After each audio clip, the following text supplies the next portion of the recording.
Hi, welcome to another Playback where I play a game of Arena of Magic the Gathering, and then afterwards immediately talk about my play, my choices, and see if there's anything that I could have done better.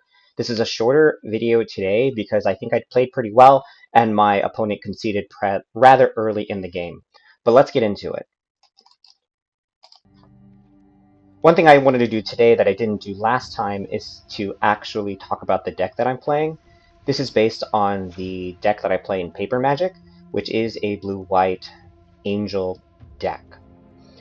But it's kind of disjointed because I don't have enough rare cards. I don't have enough cards to craft different cards.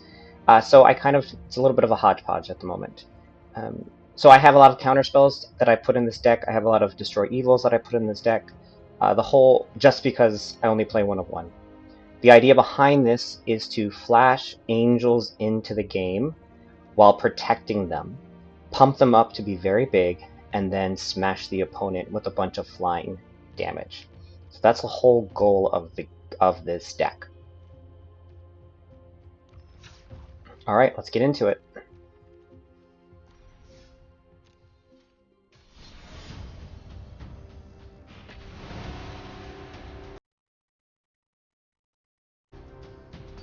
Didn't take too long to find an opponent. Guess a lot of us, especially those in the United States, are playing now that because it's a national holiday. Not all of us have to work today. So this isn't a great hand because I do not have the 2-drop angel, nor do I have an island, but I have some ways of getting an island rather quickly. So I launch that immediately to get an island.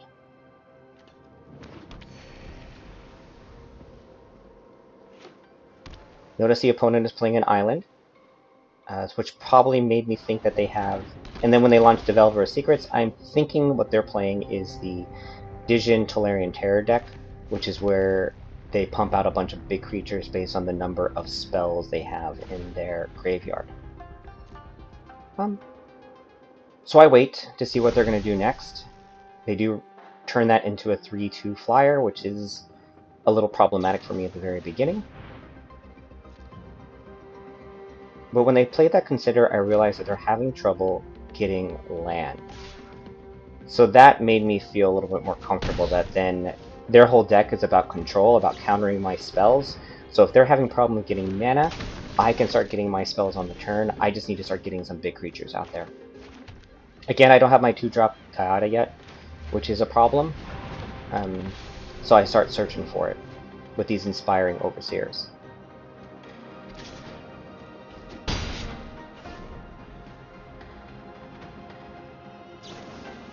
Once again, they do that immediately. It means that they don't have land. They are in mana screwed, so they're waiting for land to show up. Again, I'm feeling pretty confident about this, but again, I don't have that 2 Gaiata. Them sending up the Inspiring Overseer up into my head, not a big deal. I know I can flash it in there and hold them off the next turn. I don't have a land right now, and I want another one. I want my 4th drop, so again, I play the Overseer that they know that I have.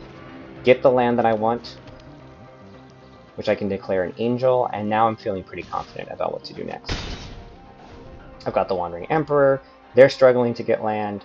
I don't think they have counter spells to hold me off, so I'm feeling very confident, especially with those 2 Destroy Evils in my hand.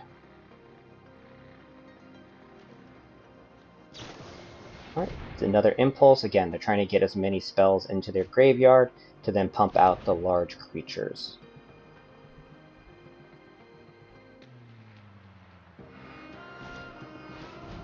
Another Delver of Secrets, another flyer, that's fine. And then they don't attack. So I know I'm feeling pretty confident. Got my other land, my other dual land in. Then I kind of debated, do I flash in the Gaiata, the Erendang Gaiata, or do I flash in something else? I decided to flash this in, and to hope to get the Gaiata 2-drop, and I did. So now I know things are set up pretty well for me right now.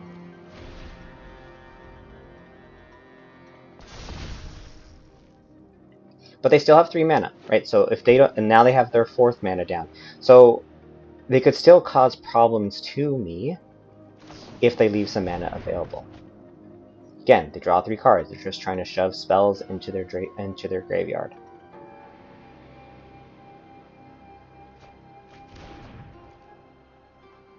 But they only have 1 mana available, so unless they have Spell Pierce or anything. Another land, so I'm pretty well set. Alright, so now it's time to start playing. First thing I want to do is I want to play an Inspiring Overseer, get this Angel in field, getting it pretty powerful. My next play was to class the Celestial Regulator to tap one of their flyers, but they gave up ahead of time. So, that was it. A pretty short and quick game. I think I played it pretty well. I did benefit from the fact, though, that my opponent was mana screwed from the very beginning of the game.